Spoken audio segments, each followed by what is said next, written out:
ತಿರುಮಲವಾಸ ಶ್ರೀ ತಿಮ್ಮಪ್ಪನಿಗೆ ಒಡೆದ ಮಡಕೆಯಲ್ಲಿ ಪ್ರಸಾದ ನೀಡಲು ಕಾರಣವೇನು ಅನ್ನೋದನ್ನು ನೋಡೋಣ.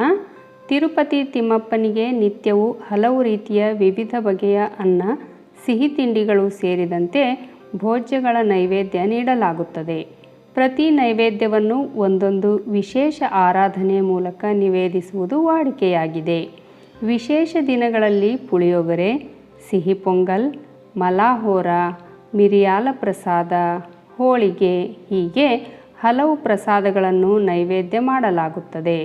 ಒಂದೊಂದು ವಾರದಲ್ಲಿ ಒಂದೊಂದು ಪ್ರಸಾದವನ್ನು ಆಗಮಶಾಸ್ತ್ರದ ಅನ್ವಯ ನೈವೇದ್ಯ ಅರ್ಪಿಸಲಾಗುತ್ತದೆ.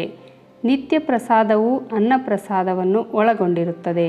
ಎಷ್ಟು ಗಂಗಾಳ ಪ್ರಸಾದವಿದ್ದರೂ ಒಂದು ಪ್ರಸಾದವನ್ನು ಮಾತ್ರ ಆ ಒಂದು ಪ್ರಸಾದವನ್ನು ಕುಲಶೇಖರ ಪಾಡಿ ಮೂಲಕ ಶ್ರೀಗಳಿಗೆ ನಿವೇದಿಸಲಾಗುತ್ತದೆ. ಓಡ ಎಂದರೆ ಒಡೆದ ಮಣ್ಣಿನ ಮಡಿಕೆ ಎಂಬರ್ಥವನ್ನು ನೀಡುತ್ತದೆ.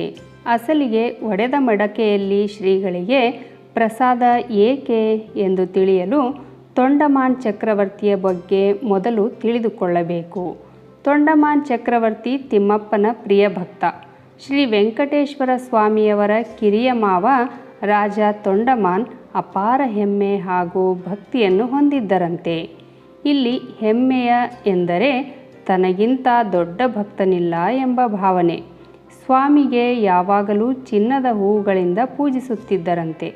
ತನ್ನಂತೆ ಬಂಗಾರದ ಹೂಗಳಿಂದ ಪೂಜಿಸುವವರು ಯಾರೂ ಇಲ್ಲ ಎಂಬಂತೆ ಹೆಮ್ಮೆ ಪಡುತ್ತಿದ್ದರಂತೆ. ಆದರೆ ಒಮ್ಮೆ ಪೂಜೆ ವೇಳೆ ಶ್ರೀ ತಿಮ್ಮಪ್ಪನ ಪಾದದ ಬಳಿ ಮಣ್ಣಿನ ಹೂಗಳು ಕಾಣಿಸಿಕೊಳ್ಳುತ್ತವೆ. ಆದರೆ ಮಣ್ಣಿನ ಹೂಗಳು ಹೇಗೆ ಬಂದವು ಎಂದು ತೊಂಡಮಾನ್ ಚಕ್ರವರ್ತಿ ಕೋಪಗೊಂಡು ತನ್ನ ಮಂತ್ರಿಗಳನ್ನು ಕೇಳ್ತಾರೆ. ಅದೇ ಸಮಯದಲ್ಲಿ ಆ ಮಣ್ಣಿನ ಹೂಗಳು ಹೇಗೆ ಬಂದವು ಎಂದು ತಿಳಿಯಬೇಕೆಂದು ಅವರು ಹೇಳುತ್ತಾರೆ. ಆದರೆ ಆ ಮಣ್ಣಿನ ಹೂಗಳು ಹೇಗೆ ಬಂದವು ಎಂದು ತೊಂಡಮಾನನಿಗೆ ಶ್ರೀ ವೆಂಕಟೇಶ್ವರನೇ ಹೇಳುತ್ತಾನೆ. ಕುಂಬಾರನ ತೋಟದಲ್ಲಿ ಒಬ್ಬ ಕುಂಬಾರ ಸೇವಕನಿದ್ದನು.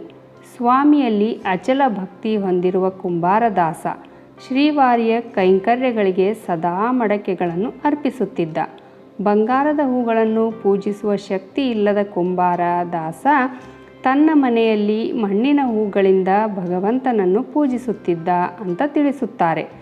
ಅಲ್ಲದೆ ಕುಂಬಾರದಾಸರ ಮನೆಯಲ್ಲಿ ಅರ್ಪಿಸಿದ ಪುಷ್ಪಗಳನ್ನು ಶ್ರೀವಾರಿಯ ಗರ್ಭಗುಡಿಯಲ್ಲಿರುವ ಭಗವಂತನ ಪಾದದಲ್ಲಿ ಬೆಳಗಲಾಗುತ್ತದೆ. ನಂತರ ತಿಮ್ಮಪ್ಪ ತೊಂಡಮಾನ್ ಚಕ್ರವರ್ತಿಯ ಬಳಿ, ಕುಮ್ಮರಿ ದಾಸು ನಿಮಗಿಂತ ದೊಡ್ಡ ಭಕ್ತ, ಆ ಕುಂಬಾರ ತಯಾರಿಸಿದ ಪಾತ್ರೆಯಲ್ಲಿಯೇ ಪ್ರಸಾದ ಸ್ವೀಕರಿಸುವುದಾಗಿ ತಿಮ್ಮಪ್ಪ ಹೇಳ್ತಾರೆ. ಅಂದಿನಿಂದ ಒಂದು ಮಡಕೆಯನ್ನು ತೆಗೆದುಕೊಂಡು ಮೇಲ್ಭಾಗವನ್ನು ಒಡೆದು ಕೆಳಭಾಗದಲ್ಲಿ ಎಲೆ ಹಾಕಿ ಪ್ರಸಾದವನ್ನು ನೈವೇದ್ಯವಾಗಿ ಅರ್ಪಿಸುತ್ತಾರೆ.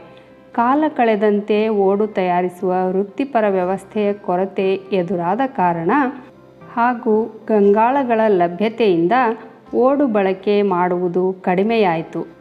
ಆದರೆ ಇಂದಿಗೂ ಗರ್ಭಗುಡಿಯಲ್ಲಿ ನೀಡುವ ಪ್ರಸಾದವನ್ನು ಓಡು ಪ್ರಸಾದ ಎಂದು ಕರೆಯಲಾಗುತ್ತದೆ.